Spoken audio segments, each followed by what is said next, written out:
My name's Emily Jelen, and I'm a freshman at Binghamton University. I'd like to talk to you a little bit about mtDNA. Now, mtDNA is a lot like normal DNA in that it's found in your cells and it codes for different things. However, mtDNA is also very different from normal DNA. Firstly, your DNA is found in your nucleus, whereas your mtDNA is found in your mitochondria, hence mtDNA or mitochondrial DNA.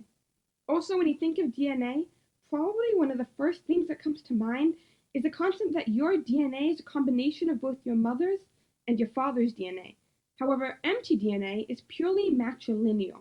This means that your mtDNA should be the exact same as your mother's, which should be the exact same as her mother's, which should be the exact same as her mother's. Well, you get the idea.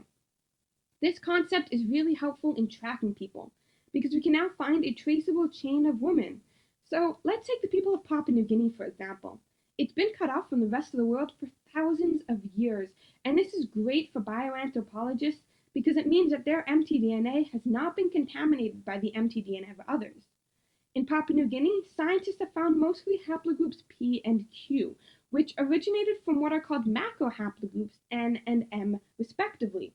Now, you might be asking yourself, what in the world is a haplogroup?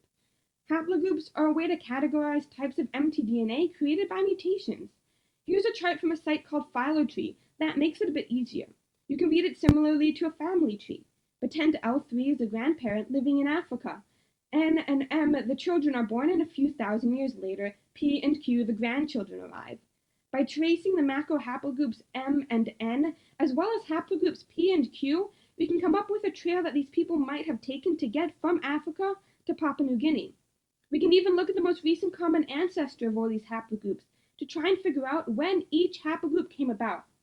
And we can see, albeit not yet to the greatest accuracy, when the people left Africa and came to Sewell, the land mass that was historically comprised of New Guinea, Australia, and Tasmania, among others. This is really helpful because we can now look into any of the similarities the people of Papua New Guinea might have with, say, Taiwan, one of the places they seem to have walked through. We can also test to see if there are any health implications that come with these haplogroups, and if they are, we can get a better picture of who might be affected. I hope you learned a little bit about mtDNA, and thank you for watching.